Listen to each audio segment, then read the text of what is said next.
Sekolah kok Klanas, disinilah kita bermula. Belajar dengan hati, akhlak jadi cahaya jiwa.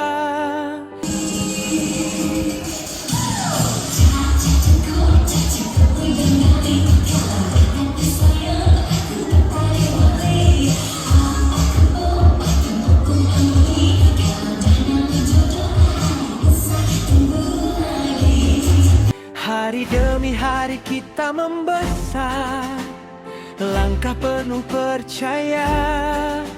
Disinilah lahir insan hebat, membawa nama kemana saja. SK Ko Alanas, kitalah harimau Kolanas. Berani melangkah, semangat tak goyah. Di sini kita dibimbing jadi yang berjaya.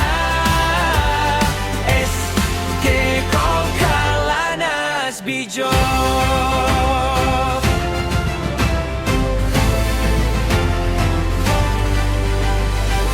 Selagi kita bersama,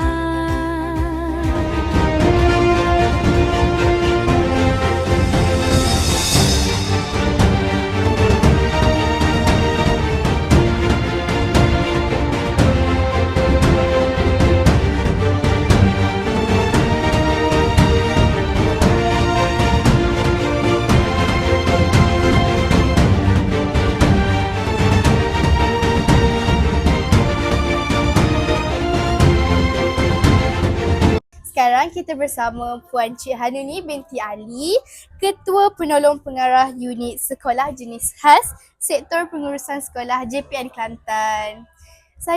Boleh tak saya nak Puan bagi nasihat kepada murid-murid supaya terus lebih cemerlang? Okey, terima kasih adik Khaira. Untuk lebih cemerlang, 5 je petua yang cikgu nak kongsi. Yang pertama, jaga adab sebelum ilmu. Ya, jaga adab sebelum ilmu. Adab adalah asas keberkatan. Orang berilmu tanpa adab, dia tidak akan dapat ke mana-mana. Kedua, jadilah murid yang berani bermimpi. Adik-adik, anak-anak cikgu sekalian kena berani bermimpi. Ikutlah nak cita-cita nak jadi apa. Lawyer ke, cikgu ke, doktor. Berangan-angan besar. Kerana selagi ada usaha dan doa, maka tidak ada yang mustahil. Yang ketiga, jangan takut gagal.